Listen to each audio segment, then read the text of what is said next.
Halo 3 is remembered as one of the greatest games ever made for many reasons, top of which would probably be the gameplay. It takes on what Combat Evolved and Halo 2 set before it, with multiple enemies and multiple different weapons interacting with each other and the environment in many different ways that keep each encounter feeling fresh. So when you're enjoying this, it really sucks when this happens.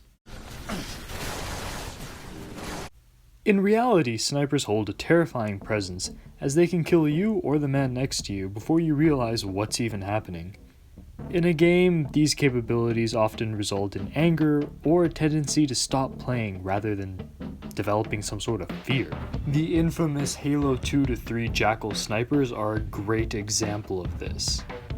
Basically, while normally you go up against fair opponents that telegraph their motions, have weapons that will either damage your shields or your health depending on the combination they have.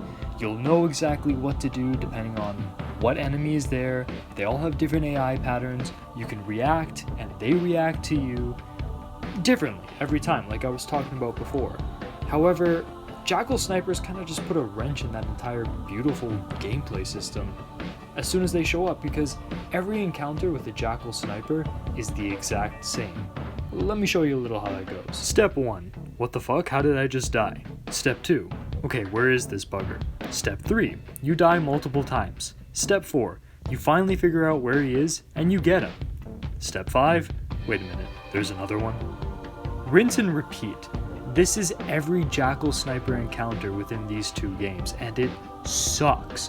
Because rather than being able to play aggressive or defensive depending on the situation, depending on the map, and depending on what weapons you have, Jackal snipers always stop the gameplay, force you to sit in one spot, find a weapon with a scope, and take each one out one by one before you progress. It's essentially like a loading screen that you can play through. And it sucks, and it goes against Halo's philosophy of not having any enemies that can just one-shot you and throw the balancing way off. And don't get me wrong, Halo 2 and 3 are both still very good games. Nothing's perfect, except for Halo CE, you know that review is coming. But I could be having a really good playthrough and all of a sudden it's ruined because of goddamn sniper jackals. And it's not just Halo 2 or 3. So you know what, today I'm Pliskin, and let's talk about whether or not video game enemy snipers can be good or if they just suck and slow down the gameplay way too much. Both Halo Reach and Halo 3 tried to counter this one-shot kill breaking the game mistake by having their snipers have weaker weapons. At least sometimes in Halo 3, beam rifle snipers still suck. To an extent, this works well. The carbine and needle rifle pose a threat and require the player to watch their step, but won't instantly kill the player for the smallest of mistakes. However, without moderation, the slowed down pace could become quite aggravating. Also, the arena and AI of these opponents could still make the game unbearable.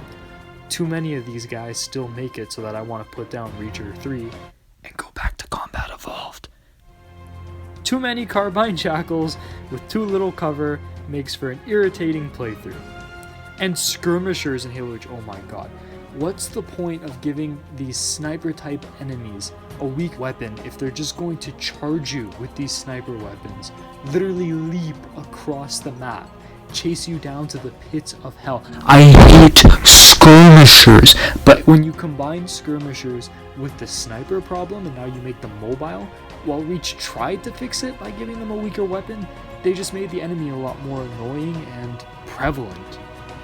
And then the other big improvement that Reach made is the focus rifle, which, yeah, doesn't kill you immediately, but still brings up that same problem. You see, the focus rifle, when you use it, it sucks complete ass, because it's not really meant to kill an enemy. It's meant to just stun the player and make it a lot more tense when they have other enemies to worry about and there's someone knocking them out of their scope and lowering their shield. So the first big problem is that this screws up Reach's sandbox, and Reach's sandbox is probably one of the weakest in the series, where they just put too much and they lower the quality of the overall weapons. The second issue is that, yeah, this sniper might not kill you, but we're stuck with the same problem where it slows the gameplay down to a halt as now instead of dying, you're just trying to figure out where this guy is. And the jackals in this game, they're not like skirmishers, thank God. However, they're still pretty goddamn mobile. So you're gonna be messing around with this focus rifle sniper for a long time, stopping you from getting to, the actual fun part that you're here for. It's just now you don't die. So it's an improvement, but it's not really a solution to this problem. Now, sadly, in order to fix this problem, we gotta look to another series, because Halo really doesn't know how to handle snipers. And a series that I feel really includes snipers in a way that keeps their games fresh and novel without derailing the entire gameplay loop would probably be the Metal Gear series. And specifically today, we're gonna be talking about Metal Gear Solid 5. Now, Metal Gear understands that having a realistic sniper enemy just simply would not be fun to fight, and therefore, the snipers in this game are split up into two phases: spotter and active combatant. The enemies in Metal Gear Solid 5 have very forgiving cones of vision, so long as you crawl and keep a decent distance. They won't see Snake. Snipers, however, have functional eyes, meaning you can't abuse certain infiltration routes like you usually could. So in this stage, they act as super cameras that force Snake to adapt. When spotted, there is no beam of instant death. Instead, a laser will point at you. This is your last chance to hide, move, or take them out, unless you play with reflex mode. After this, they enter their active combatant phase, where landing a shot sends Snake into a stun mode, where he's locked into place and it weakens him so much that if any other enemies manage to hit him, they can pick him off with ease. If your position is good during this combat phase after getting a shot, you can just dive for cover, recover, and make do with the situation, adapt and make it part of the combat loop.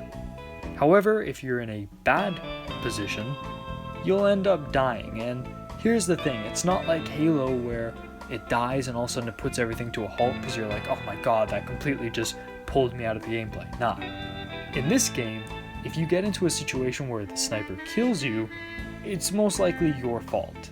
You see, Metal Gear understands that in order for a sniper to work during gameplay, the specific section has to be designed around that sniper. So you'll see a lot of scenarios in which there's enemies just out in the open field, really easy for you to charge at or pick off. Like, you can smell when a sniper is going to be present. So you anticipate it, you look at all the obvious spots that a sniper would be: towers, hills, behind trees, and what do you know? You'll actually find them there. So the snipers are predictably set in situations that are unique to them. So you know going in, this is going to be one of those sniper scenarios.